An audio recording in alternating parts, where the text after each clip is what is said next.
And now, continuing with the Saturday Superlatives, I'm going to talk about defense because, hey, we still get to play defense. He's a little bit nowadays. I'm going to start with Connor Airy of the Aggies of Cal Davis. Had a stat stuff over game, a little bit of everything. 5 solo tackles, 2 tackles for loss, a sack, quarterback hurry, and an interception. One of those guys that he's probably not going to test super well. He's not super big, but really sees the game clearly. And when he sees it, he just goes.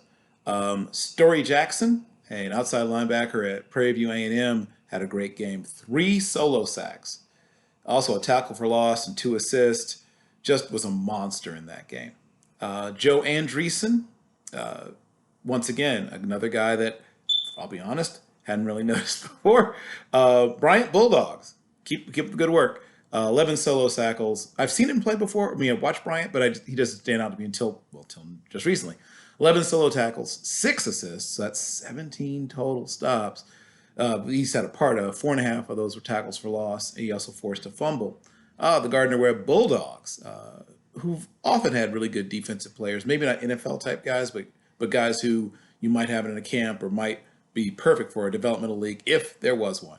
But he had 3 solos, 6 assists, also had 2 tackles for loss, 1.5 sacks, forced a fumble, and he had 5 hurries. He was basically, they had no answer for him. He was a guy who could shoot a gap, but also can beat a blocker. Even though he's not super big, super strong, but I'll say this much about him: there's some stuff there, right? He's got some ability.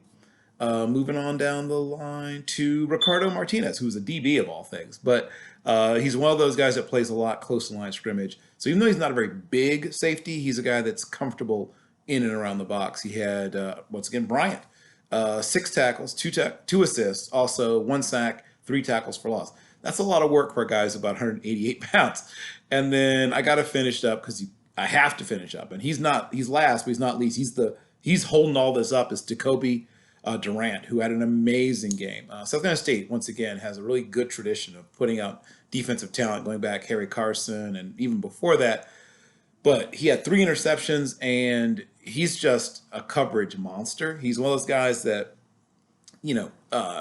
really sees the game, once again, the way a receiver sees it. And though some of the, at least one of the picks came on just an obvious miscommunication, he's a guy who can get picks a lot of different ways, including, just wasn't good reading the quarterback, bodying up the receiver, feel. He's a guy that I think he's a redshirt junior, so I think he'll be maybe one of my top HBCU prospects next year. That takes care of this sort of week 1 and 2 semi sort of combined of FCS football because of just how few games it took to get to this. But I'll be doing this at least for a few more weeks in this sort of truncated spring. So thank you. And once again, let me know what you think.